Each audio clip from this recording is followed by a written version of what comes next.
One of my favorite verses in the Bible is Hebrews 11:6, which says, without faith, it is impossible to please God. So we want to please God. We want to have the kind of faith that pleases God. And the verse goes on to describe that kind of faith. So let's begin again.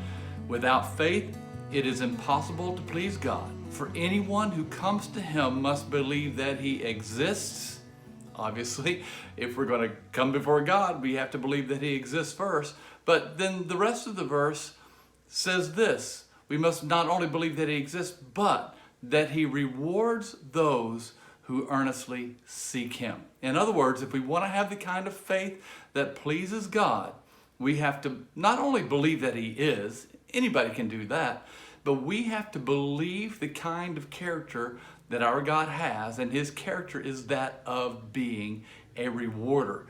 God wants to reward you, and He wants you to seek Him because He wants to be found, and the end result of seeking God earnestly is that you find great reward from God. And of course, the greatest reward that God could ever give us is His presence. It's His presence that makes the difference, David said, when we walk through the valley of dark shadows, traditionally translated the valley of the shadow of death, but it's just any valley of dark shadows.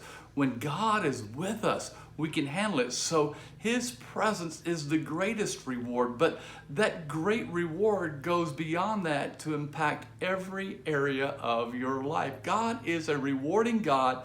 And you not only just have the sense that He's always with you, and you need not have any fear, and you can have peace in His presence and joy in His presence, but you can trust that God will take care of you. That's why Jesus says in Matthew 6:33 that if you seek first God's kingdom, that is God's rule and reign in His life, and His righteousness, that's being in right standing, right relationship with God, then all the other things that we worry about in life will be given to us as well.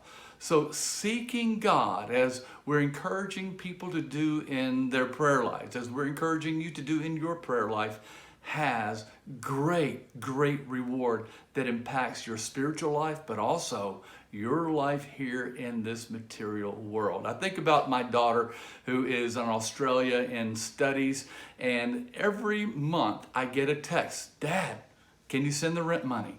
And it doesn't start out with, Dad, you're the most awesome dad in the world. Dad, I love you. Dad, you're wonderful. Dad, I am so pleased to have a dad like you. No, she just gets right to the point and says, Dad, can you send the rent money? And it's not because she's not relational. My daughter Anna is super relational, but it's because we already have a good relationship. She already regularly communicates with me through text and email, and she's FaceTiming, and we just have a good, natural father-daughter relationship, a loving relationship. And so when it comes time to presenting a need to me, then she doesn't have to go through any kind of song and dance. And I think sometimes that interferes with our relationship with God. When we feel like we have to go through some kind of song and a dance, we have to do something religious, we have to prove how valuable we are, we have to prove how worthy we are, we have to do something religious so that we can ask God to send the rent money, for instance.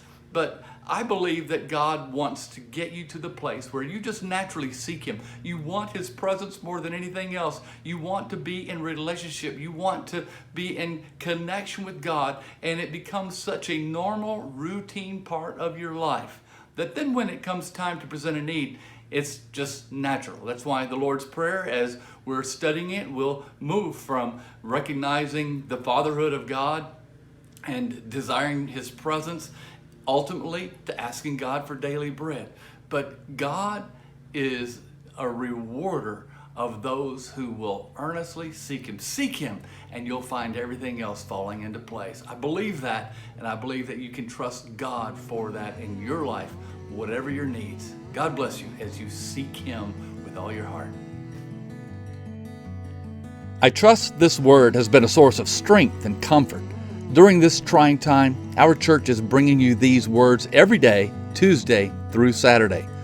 Also, you can join us online for interactive live stream services throughout the day and evening on Sundays starting at 9 a.m. and then on Monday at 7 p.m. You can find the links to all the online resources to stay connected as God's family at getvictory.net.